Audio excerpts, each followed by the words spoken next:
কোরআন একটা ভাওতাবাজি জামাত ইসলামের। এই সমস্ত খেলোয়াড়রা কোথায়? আসো, খেলা হবে। কি হবে? খেলা হবে। কিন্তু সেই সমস্ত নেতাদেরকে বলতে চাই, কোথায় তোমরা? সামনে আসো। তোমরা যদি আজকে কোরআনের মঞ্চে এসে বক্তার আগে হাত তোলার চেষ্টা করো, কোরআনের মাহফিল বন্ধ করার চেষ্টা করো, সেখানে তোমাদেরকে গণধুলাই দিয়ে এখান থেকে বিদায় করা হবে। আমার সাথে কারা কারা একমত? দুহাত তুলে আমার আল্লাহকে দেখায় দেন।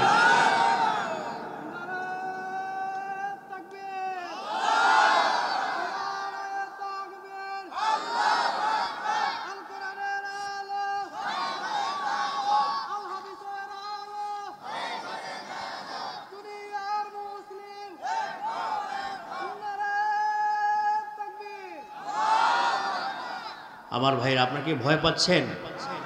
ভয় পাওয়ার দিন শেষ।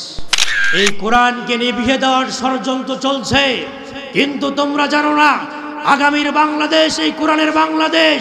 পূর্ব দিক থেকে সূর্য উদিত হওয়া যেমন সত্য, পশ্চিম দিক থেকে সূর্য অস্ত যাওয়া যেমন সত্য, আগামীর বাংলাদেশ মুসলমানের বাংলাদেশ, আগামীর বাংলাদেশ কোরআনের বাংলাদেশ, এটা তার চাইতে বেশি সত্য। আমার সাথে কারা কারা একমত? দুহাত তুলে আমার আল্লাহকে দেখায় দেন। আল্লাহ রাব্বুল আলামিন বলছেন, ইন্না নাহনু নাযালনা যিকরা ওয়া ইন্না লাহু লাহাফিজুন। আর আওয়াজ দিয়ে বলেন আল্লাহু আকবার। আমার ভাইয়েরা, আল্লাহ রাব্বুল আলামিন বলছেন, নিশ্চয়ই কোরআনকে নাজিল করেছি আমি, আর এই কোরআনের হেফাজতের দায়িত্ব আমি আল্লাহ তাআলা নিজেই নিয়েছি। যেহেতু মাদ্রাসার আলোচনা, দিন শিক্ষার গুরুত্ব, কোরআন নাজিলের গুরুত্ব সম্পর্কে কিছু কথা আপনাদেরকে শোনাতে চাই।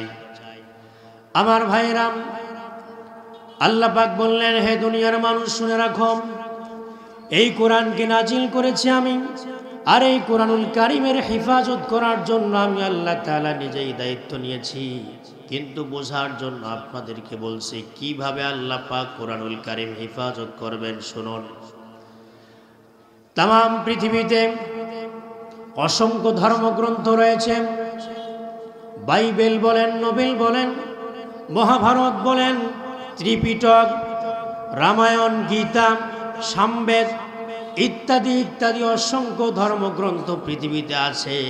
কিন্তু এই সমস্ত কিতাবগুলো যদি এক জায়গায় করে কোনো মানুষ যদি জ্বালিয়ে দেয়, পুড়িয়ে দেয়, বাইবেল লেখার জন্য, নোবেল লেখার জন্য, গীতা লেখার জন্য তাম পৃথিবীতে তন্ন তন্ন করে খুঁজবেন, এই বাইবেল, নোবেল, গীতা লেখার জন্য কোথাও কোনো হাফেজের সংখ্যা পাবেন না। কথা বলেন ঠিক কিনা?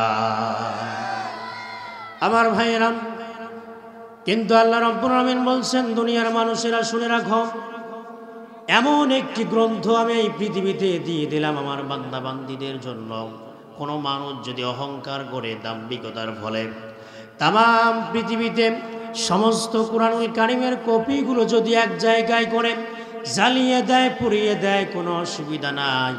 আল্লাহ পাক বলছেন, বান্দা, এই নতুন করে কোরআনুল কারীম লেখার জন্য একজন নয়, দুইজন নয়, 1000 নয়, 2000 নয়, লক্ষ লক্ষ কোটি কোটি হাফেজদের সিনায় আমি রব্বুল আলামিন 30 পারা কোরআন সেট করে দিয়েছি। সুবহানাল্লাহ।